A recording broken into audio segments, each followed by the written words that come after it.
The Nelson Mandela Foundation has called for peace in Ukraine. The foundation says it's prepared to help with peacemaking efforts. To talk more about this, I'm joined by CEO of the Nelson Mandela Foundation, Mr. Sello Hantang. Thank you very much, Mr. Hattingh, for your time this evening. So, Ukrainians living in South Africa say they're ashamed that South Africa abstained from voting in a United Nations resolution this week condemning the violence, and that sentiment is shared by many South Africans and members of the international community alike. What is the stance of the Nelson Mandela Foundation on the ANC government's lack of resolution in condemning the violence?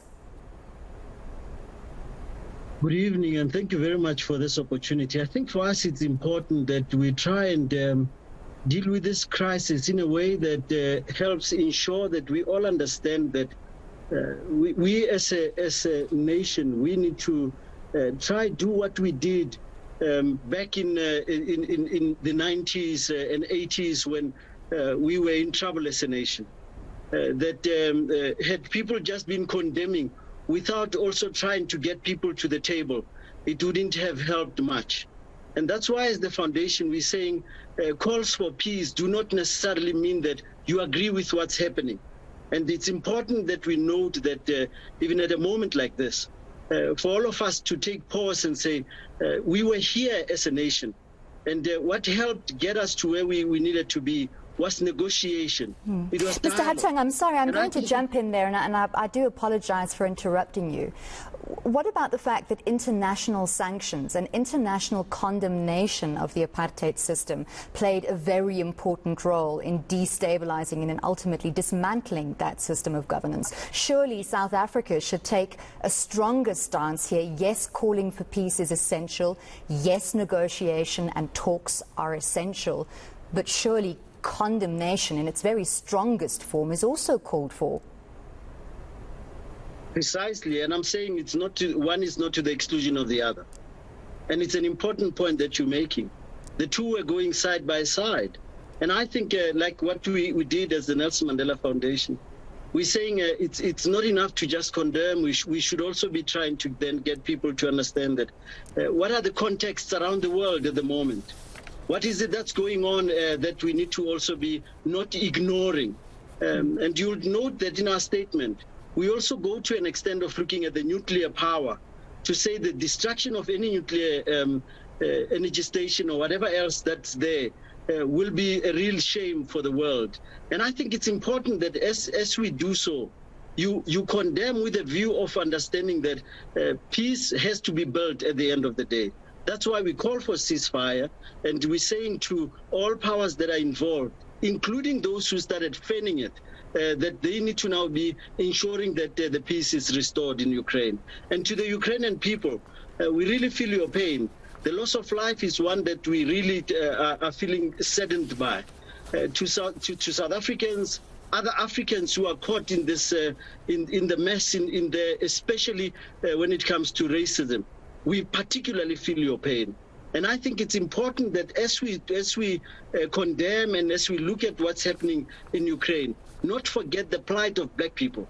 Because it's important that all of us say, it can't be that at a critical moment where the world is at such war, you then have, or rather Europe is at such war, you then have black people again being singled out as victims. And that's why the Nelson Mandela Foundation says we should, as we deal with all these things, let's not just be focused on one thing, because it again confirms those who are saying white lives matter more than black lives. It confirms that at every given point, when black lives are involved, it's easier to just say, let's focus on the loss of life without actually checking also at other dynamics that are there. Hence, it's important that what the Nelson Mandela Foundation says, that contexts matter, and we should not be ahistorical as we deal with matters that's happening in Ukraine. In your statement, it's very interesting that you also look at the ironies and the context around the role that the US is playing now. Just highlight that for us. You know, it's an important point that we need to not forget as a people. You have the irony of all ironies in the form of the government of the United States of America, the very government that we believe has mastered the art of how to destabilize nations, how to dethrone governments, how to ensure that those that they legitimize stay in power and those that they delegitimize are removed. And I think it's important that as we do so, we say to all nations that are involved in this, it's a time for us to reflect, including the United Nations. The United Nations, we believe, should be playing a greater role, not just condemning, but actually saying there are some powers that we need to be taking, just as Madiba did in 2003 when he was working against, speaking against the US government and its allies, including the UK. And I think that Bush-Blair moment needs not be forgotten. And I remember that moment so well because it was then that the South African government sent an envoy. And we are asking our South African government now, why don't you do what Madiba did back then?